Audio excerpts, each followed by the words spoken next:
Hey guys, got Stacy with S&S Painting here again. Last time we talked, we were talking about color of the year and things like that. How do you look at color? Oh my gosh, there's a lot of different things that people do out there. So I'm just going to give you the Grunt of it. really the grunt of it. So we're going to look at a color. It's kind of vibrant, but I just want you guys to be able to see it.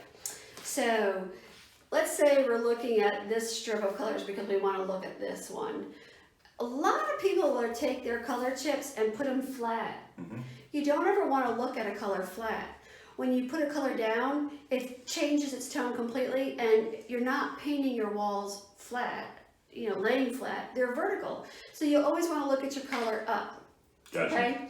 The other thing is you want to put it against your trim. So if this is your trim over here, you want to put it against the white trim because that's an actual look of what you're going to have in the end. What you don't want to do is put it in the middle of the wall that's currently painted. It's going to just change the color completely. I noticed it when you did that. Right? Yeah, Isn't it interesting? I caught it.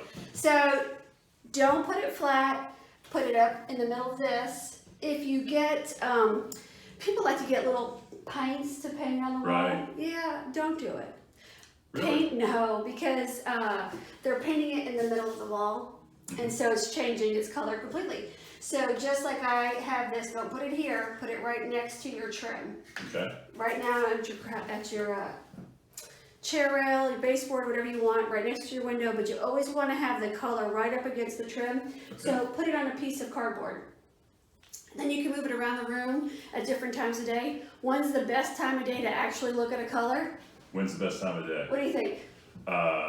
Noon. Perfect. Why? Because the sun is right up in the middle, right? Right. So noon is the best time to look at it. It kind of gives you an overall feel of what it's going to be like in your house. Now, here's the biggest thing. When you're selling or buying a house and you have your trim here, what do? You got to look at it.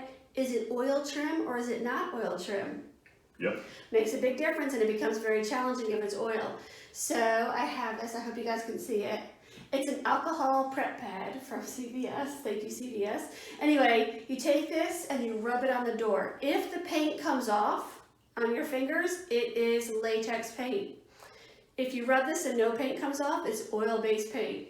And so you have to be careful about how you treat the oil before you apply a latex paint on top of it. Makes sense. Thanks for sharing. I appreciate it. You're welcome.